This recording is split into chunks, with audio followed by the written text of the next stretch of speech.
Salut à toutes et à tous. Vous êtes-vous déjà demandé pourquoi certaines boîtes cartonnent alors que d'autres? Eh bien, pas du tout. C'est la grande question. Aujourd'hui, on va décortiquer ensemble ce qui fait vraiment la différence. On va assembler pièce par pièce ce qu'on pourrait appeler le fameux plan directeur du succès.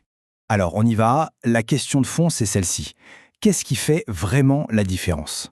Est-ce qu'il y a une sorte de formule magique? C'est justement ce qu'on va essayer de découvrir en explorant les piliers essentiels de n'importe quelle organisation qui marche. Et pour commencer, il faut regarder tout en haut de la pyramide, le leadership. Parce que oui, tout part de là. La façon dont un dirigeant ou une dirigeante mène son équipe, c'est vraiment la première pierre de tout l'édifice. C'est le point de départ de la culture d'entreprise, de l'ambiance, de tout en fait. OK, mais un style de management, concrètement, qu'est-ce que c'est? Eh bien, si on se base sur les travaux du sociologue Rensis Likert, c'est tout simplement la méthode qu'un leader utilise pour diriger. Et tout ça tourne autour de deux questions clés. Qui prend les décisions et comment le pouvoir est réparti dans l'équipe? Justement, ce fameux Rensis Likert, il a identifié 4 grandes manières de faire, 4 approches principales qui vont, disons, d'un extrême à l'autre. D'un côté, le management super directif, où le chef donne les ordres et point barre. Et de l'autre, un style beaucoup plus collaboratif, où c'est le groupe qui décide ensemble. Alors si on les met côte à côte, on voit bien que chaque style a son moment. Le style autoritaire, super efficace en cas de crise quand il faut décider vite, sans discuter. Le paternaliste, lui il est top pour créer des liens très forts, une vraie loyauté, même si au final c'est toujours le chef qui décide. Ensuite, le style consultatif. Là on a un bon équilibre. Le leader demande l'avis de son équipe, il s'appuie sur l'intelligence du terrain avant de trancher. Et enfin, le participatif. C'est un peu le chouchou des entreprises innovantes, genre dans la tech, parce qu'il libère vraiment la créativité. Le truc, c'est qu'il n'y a pas un style meilleur que l'autre dans l'absolu. Le secret, c'est de savoir choisir le bon style pour la bonne situation. Bon, on a parlé du chef et de son équipe. Mais un bon leader, il ne peut pas juste regarder ce qui se passe à l'intérieur. Il faut aussi lever la tête et regarder au-delà des murs de l'entreprise. On passe maintenant à l'écosystème externe, parce qu'une entreprise, ce n'est jamais une île déserte. Elle doit constamment interagir avec un monde bien plus large. Et ce monde-là, il est peuplé de ce qu'on appelle les parties prenantes. C'est un terme un peu technique, mais l'idée est simple. Et le point vraiment crucial à comprendre, c'est que la relation va dans les deux sens. Elles peuvent influencer l'entreprise, et l'entreprise, de son côté, peut les influencer. C'est un dialogue, un va-et-vient permanent. Il faut vraiment s'imaginer ça comme une immense toile d'araignée. C'est un écosystème d'une complexité folle. L'entreprise, elle est pile au centre de cette toile, avec des fils qui la relient à ses clients, ses fournisseurs, les banques, le gouvernement. Chaque fil, c'est une relation, une interdépendance qu'il faut absolument savoir gérer. Pour y voir un peu plus clair, on peut séparer tout ce petit monde en 2 grands groupes. D'un côté, on a les acteurs internes, ceux qui sont dans l'entreprise, les salariés, les managers, les actionnaires. Et de l'autre, les acteurs externes, tout ce qui est en dehors, les clients bien sûr, les fournisseurs ou même l'État. Et évidemment, on ne gère pas ces 2 groupes de la même manière. Mais au fait, pourquoi c'est si important de bien s'entendre avec tout ce monde? Eh bien, parce qu'aujourd'hui, ce n'est plus du tout une option. C'est devenu une condition absolument essentielle pour réussir et même pour survivre sur le long terme. Et les avantages y sont bien réels. Et il en a plein. Quand on gère bien ses parties prenantes, on améliore ses performances globales, on a moins de conflits. Et surtout, on se forge une super réputation, un atout qui n'a pas de prix. C'est vraiment ça le cœur de ce qu'on appelle la RSE, la responsabilité sociétale des entreprises. L'idée, ce n'est plus seulement de faire du profit pour les actionnaires, mais de créer de la valeur pour tout le monde. Ok, on a vu le leadership, on a vu l'écosystème autour, maintenant il est temps de regarder à nouveau à l'intérieur. De quoi dispose une entreprise pour avancer? C'est quoi sa boîte à outils, ses atouts, pour atteindre ses objectifs?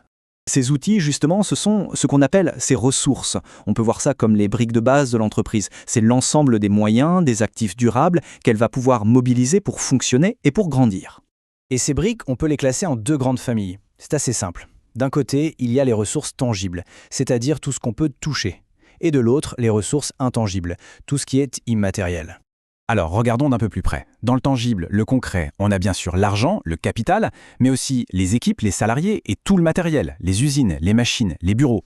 Et du côté de l'intangible, l'immatériel, on trouve des choses comme les brevets, les systèmes d'information et surtout des actifs ultra précieux comme la réputation ou l'image de marque. Franchement, les 2 sont absolument vitaux. Maintenant, attention, on arrive à une étape super importante.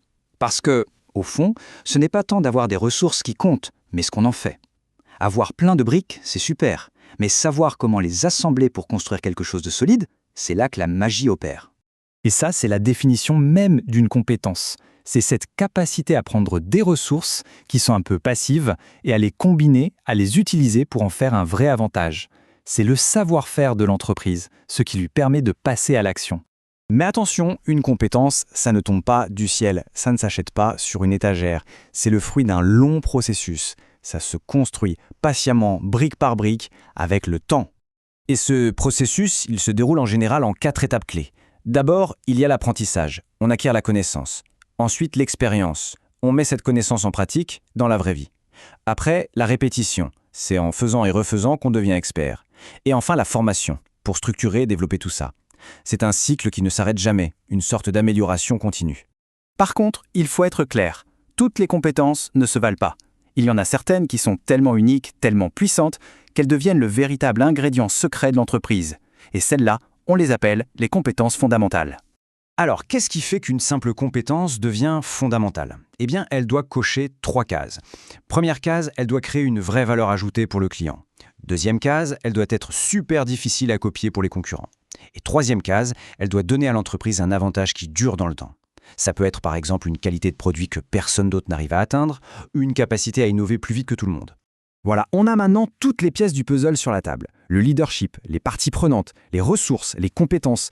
Il est temps de tout assembler pour voir la vue d'ensemble, pour comprendre comment tout ça s'articule pour créer une organisation qui déchire. Et voilà le plan directeur dans son ensemble. C'est très logique en fait. Le style de leadership va définir la manière dont on gère les relations avec tout l'écosystème.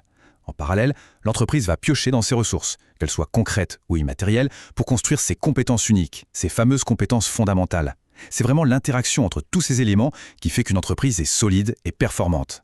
Et pour conclure, une question pour la route. Dans le monde d'aujourd'hui, qui bouge tout le temps, qui est en constante évolution, s'il ne fallait garder qu'un seul de ces éléments, le leadership, la gestion des parties prenantes, les ressources ou les compétences, comme étant le plus critique pour survivre à long terme, lequel est-ce que ce serait? La réponse finalement n'est peut-être pas si évidente que ça.